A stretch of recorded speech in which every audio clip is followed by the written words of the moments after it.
नमस्कार. मी पुष्पलता जगताप आणि तुमचं माझ्या यूट्यूब चॅनलमध्ये खूप खूप स्वागत आहे. आजच्या व्हिडिओमध्ये आपण जाणून घेणार आहोत दत्त जयंती 2025 तारीख, इतिहास आणि त्याचं महत्त्व काय.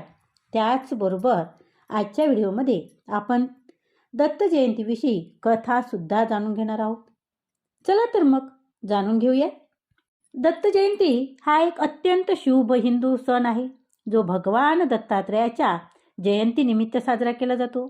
या पूजनीय स्वामींना हिंदू पवित्र त्रिमूर्तीमध्ये 3 देवता मानले जातात, जसे ब्रह्म, विष्णू आणि महेश.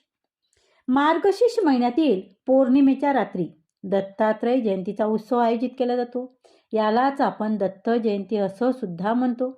2025 मध्ये दत्त जयंती कधी साजरी केल्या जाणार आहे, तर 2025 मध्ये 4 डिसेंबर रोजी दत्त जयंती साजरी केली जाणार आहे.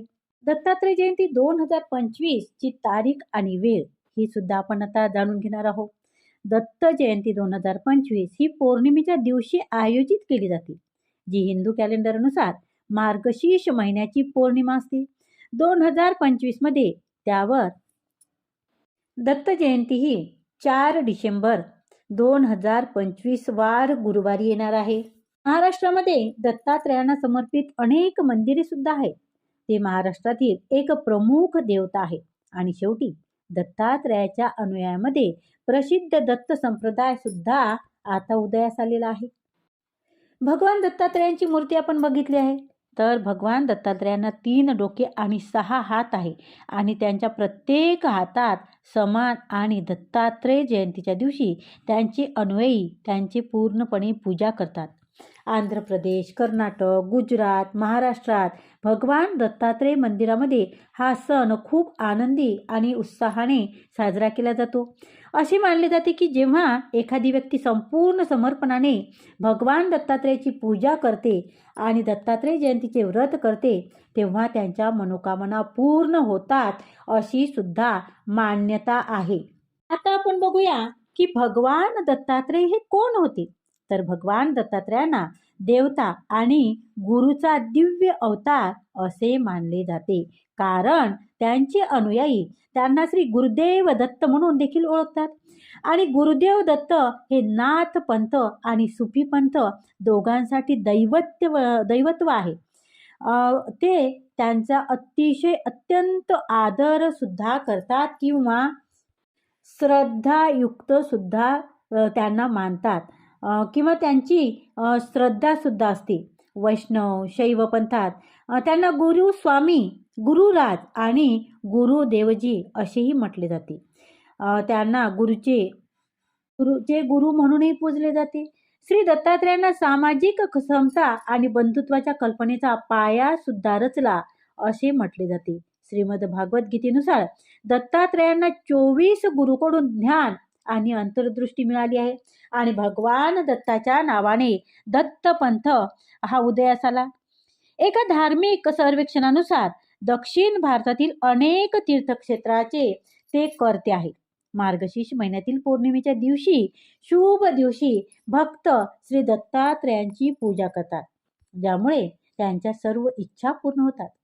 काही हिंदू परंपरेनुसार ते श्री विष्णूचे अवतार देखील मानले जातात.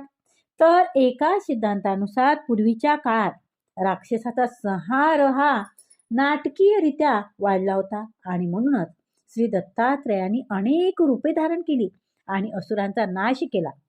आणि तुम्हाला माहित आहे का, दत्त जयंतीच्या दिवशी श्री दत्त तत्व हे पृथ्वीवर इतर कोणत्याही दिवसापेक्षा 1000 पटीने जास्त सक्रिय असतात. आणि अशी सुद्धा मान्यता आहे की दत्त जयंती साजरी करून किंवा दत्तात्रय जयंती साजरी केल्याने जीवनातील मुख्य समस्या सोडवता येतात आणि व्यक्तींच्या यशातील अडथळे सुद्धा दूर होतात. आता आपण बघूया दत्तात्रयांचा जन्म कसा झाला, त्यामागील कथा सुद्धा आपण जाणून घेऊया.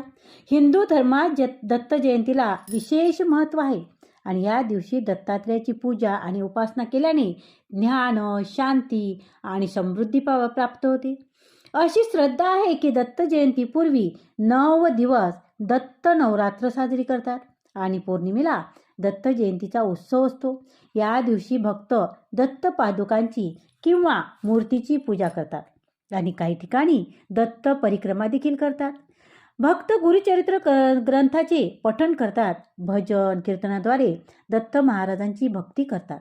या दिवशी दत्त व्रत आणि दत्त दर्शन केल्याने भक्तांच्या सर्व मनोकामना पूर्ण होतात अशी श्रद्धा सुद्धा आहे. आता आपण बघूया की दत्तात्रेयांचा जन्म कसा झाला, त्याची कथा सुद्धा आपण जाणून घेऊया. ही कथा ऐकल्यामुळे सर्व पापांचा नाश होऊन अडथळे दूर होतात अशी मान्यता आहे.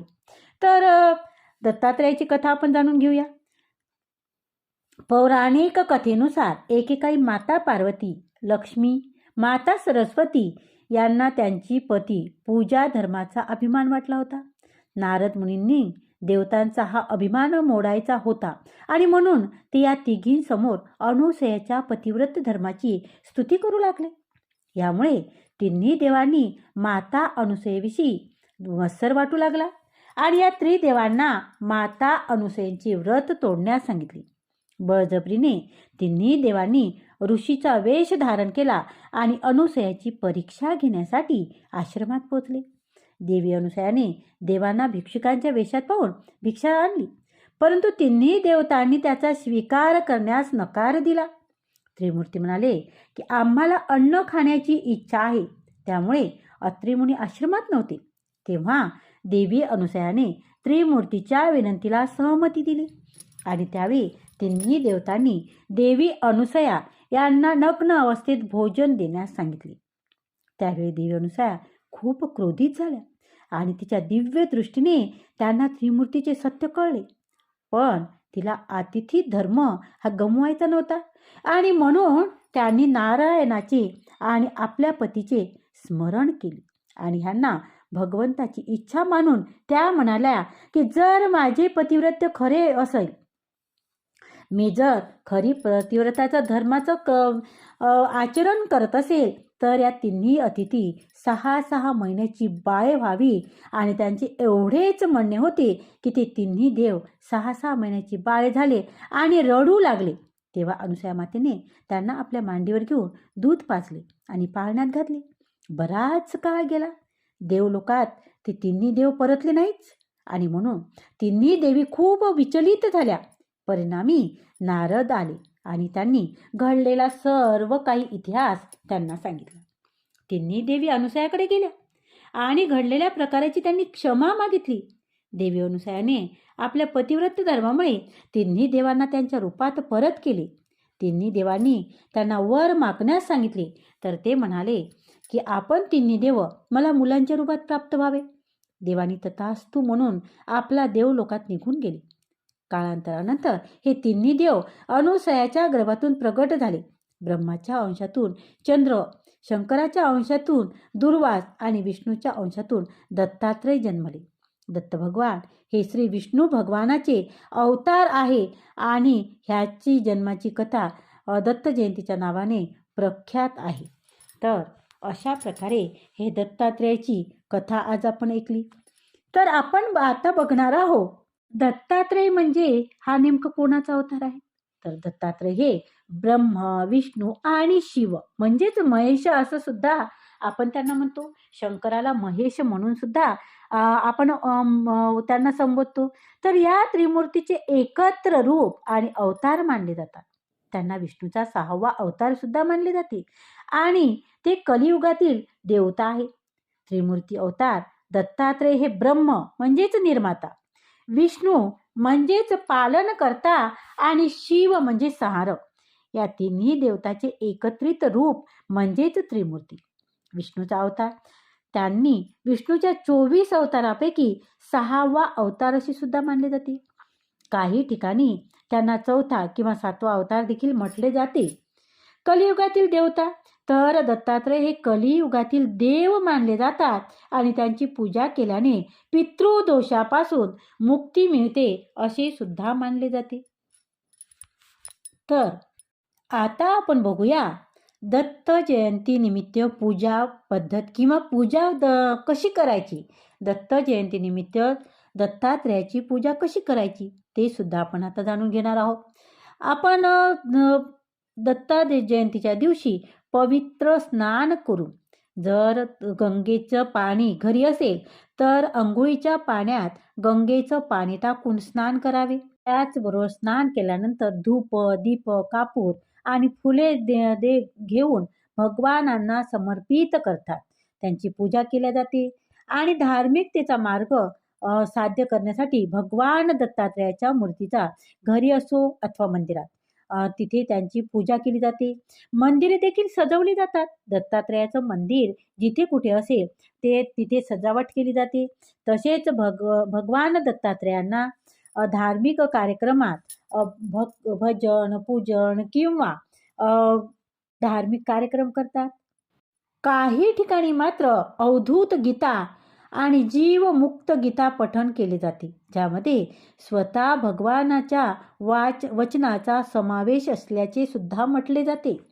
पूजाविधी दरम्यान काय करायला पाहिजे? पूजा करताना भक्तांनी देवतेच्या मूर्तीला चंदनाचा लेप, सिंदूर आणि हळद लावावी.